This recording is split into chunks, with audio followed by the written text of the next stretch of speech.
Kumusta kayong lahat?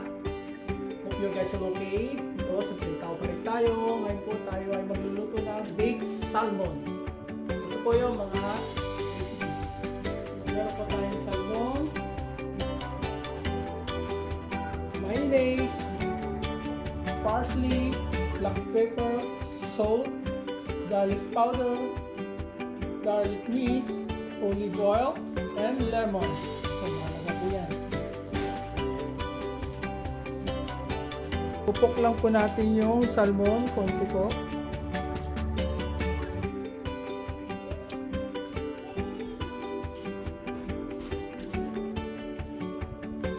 Isunod po natin yung olive oil. Yan, konting olive oil, spread lang natin.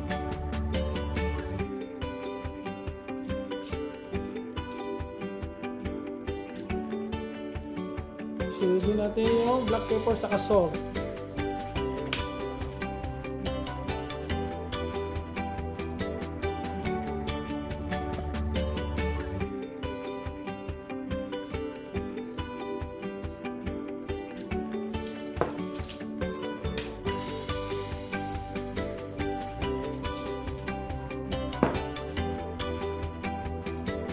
Tapos yung garlic powder.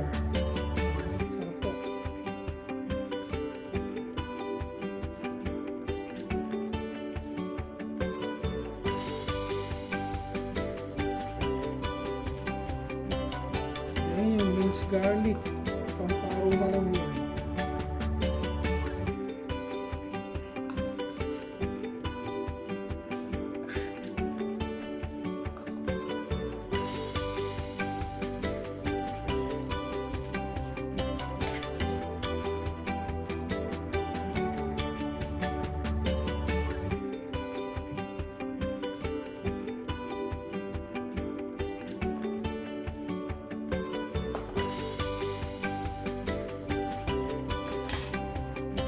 Then yung lemon juice.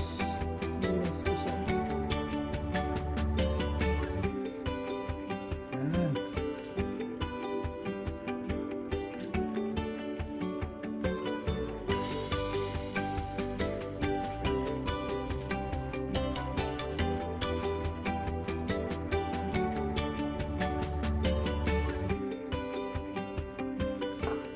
Sunod na natin yung mayonnaise.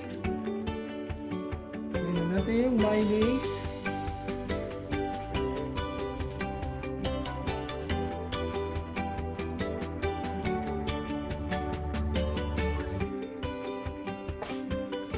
Ayan po, na-spread na maayos. Tapos yung parsley.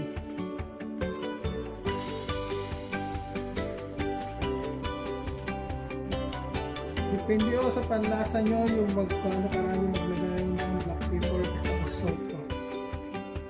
Pero yung kung ano, mas maganda kung luto na siya, doon ako maganda dito. Yan. Tapos lagyan natin yung konting dekorasyon na lemon na yun natin. Yan siya. At gano'n karami.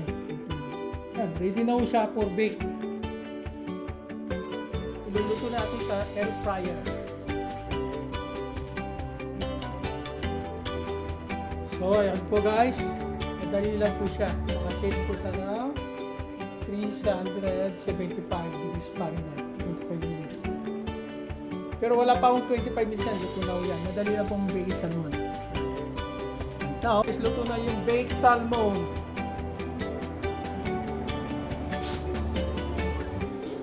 So, ayan. Maganda siya pagka naka-air fryer na baked salmon.